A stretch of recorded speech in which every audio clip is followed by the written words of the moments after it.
O que a gente chama de incorporação se perde na origem da história da humanidade.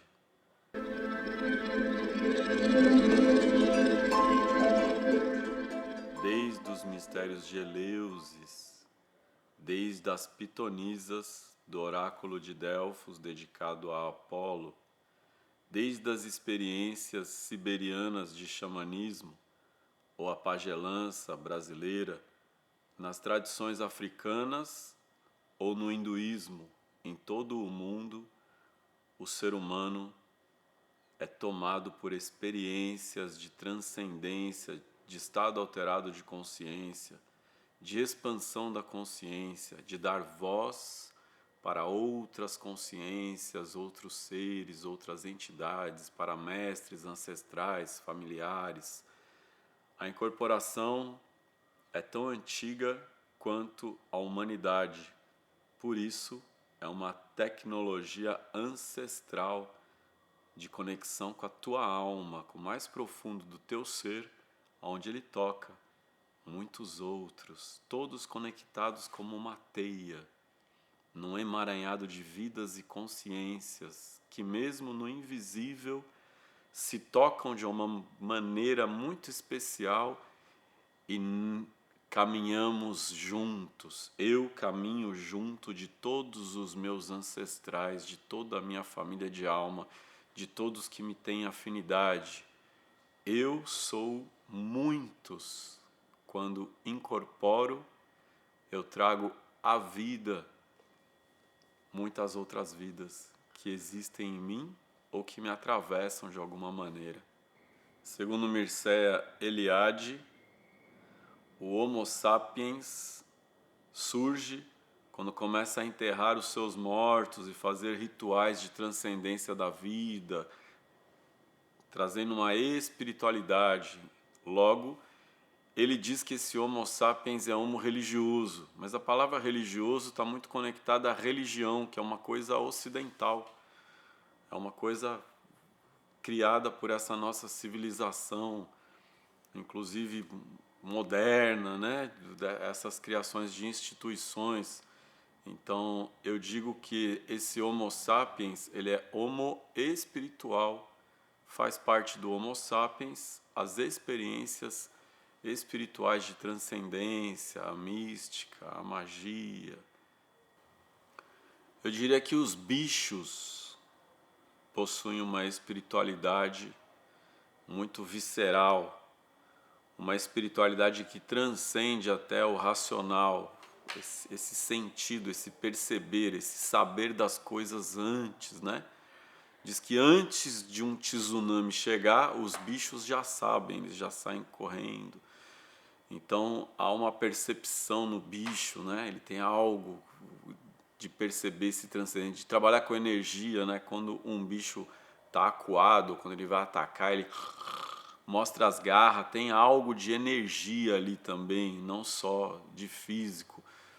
Então esse bicho homem, ele é também um bicho espírito, né? Então ele é isso, faz parte do que ele é. É algo maior do que a racionalidade. A espiritualidade é maior. Dentro desse campo vasto, desse oceano de espiritualidade, tem um rio chamado incorporação que deságua no mar. Por meio desse rio, você faz a travessia da individualidade e a ilusão de separatividade de um rio para a unidade do oceano, que é o universo, o todo, a criação. A incorporação e as experiências espirituais nos abrem para essa conexão maior, para esse sentimento maior de unidade com todas as coisas, né? Desde a Mãe Terra, ao Pai Céu, a natureza, a árvore, os bichos e a humanidade. O ser humano cada vez mais dá valor à sua intelectualidade, à sua racionalidade. E essa espiritualidade ela tem um viés que é muito místico, que desafia a razão, que desafia a sistematização e a organização. Ao mesmo tempo, criamos uma sociedade de muitas distrações, né? De redes sociais, de internet, de comunidades e de tecnologias, e a gente se ocupa, a era industrial criou a ideia, né, de vender o seu tempo, né? E o nosso tempo passou a ser e é uma das coisas mais preciosas, e a gente desaprendeu a arte do relacionamento profundo com nós mesmos e com as outras pessoas diante de muitas máscaras sociais, diante de uma sociedade desequilibrada e doentia. O mundo não é saudável, o mundo ocidental que nós vivemos não inspira uma espiritualidade, mas a alma anseia por essa espiritualidade. Então tem algo no ser humano que faz buscar essa espiritualidade de alguma maneira, e ela é muito transgressora. Então em qualquer realidade de mundo é possível encontrar uma espiritualidade. A incorporação é uma experiência espiritual forte, intrínseca, visceral, que atravessa a gente. E as religiões e a sociedade organizada, ela exige um adestramento, uma doutrinação, uma organização. Então, a nossa sociedade, por meio das religiões, adestra aos nossos dons mediúnicos, às nossas mediunidades, à nossa incorporação, para ela caber dentro de um sistema. Mas ela em si, a incorporação, ela está para além de qualquer sistema, de qualquer organização, porque ela pode se manifestar de muitas formas diferentes. Então, dependendo de onde eu vivo essa experiência, na Umbanda, no Candomblé, no Espiritismo, no Tambor de Mina, no Babassuê, no Terecô, na Encantaria, na linha dos Mestres da Jurema, no Voodoo, no Palo Mayombe, ou no culto de Maria Leonça, a incorporação ela se manifesta de maneiras diferentes, assim como tem incorporação lá no hinduísmo, tem incorporação em algumas tradições cabalistas mais xamânicas, assim. Em cada lugar ela vai se adequar àquele contexto, àquela realidade, né? O Rubens Saraceni, no livro Umbanda Sagrada, diz que a Umbanda é uma energia viva e divina que se amolda à sua maneira de ver o mundo. Eu penso que quando ele está falando da Umbanda, ele está falando da espiritualidade.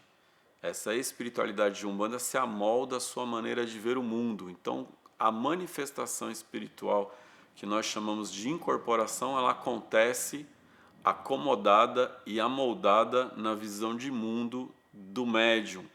Então, as crenças limitantes, o entendimento de mundo, a forma como ele entende a própria mediunidade, limita a maneira como ela vai se manifestar na vida dele.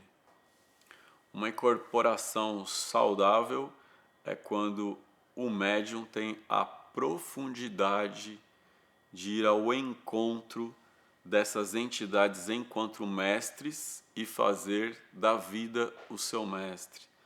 Então, quando o médium de incorporação, por meio desse fenômeno, ele consegue ir ao encontro de um mestrado, entender que essas entidades são mestres e eles fazem de você mestre de si mesmo, esse é um caminho saudável, onde todas as manifestações devem acontecer num lugar de segurança, de tranquilidade, de qualidade de vida, de sentido para a vida. A gente pode perguntar, a incorporação por si só, ela dá um sentido para a sua vida?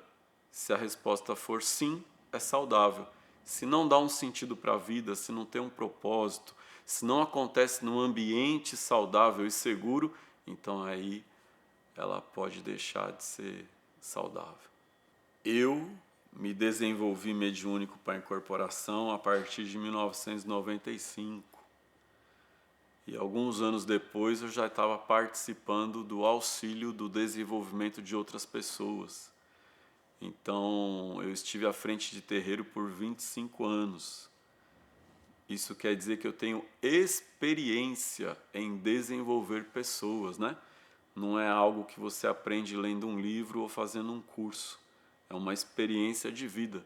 Então eu tenho cerca de 30 anos de experiência de vida desenvolvendo pessoas, ensinando elas a incorporar, né? Ensinando como é que isso acontece, como desabrochar, como destravar, como vencer os desafios, quais são os conflitos, quais são os seus medos, o que é preciso para ter um ambiente seguro, para a tua mediunidade de incorporação aflorar de uma forma saudável. Então eu tenho cerca de 30 anos de experiência fazendo isso, já preparei milhares e milhares de pessoas. É isto que traz o que as pessoas chamam de expertise, né? De ter uma maturidade nesse caminho. Sim, eu tenho uma maturidade muito grande nesse caminho em lidar com as mais variadas situações que as pessoas vivem ou passam durante o desenvolvimento mediúnico por experiência própria.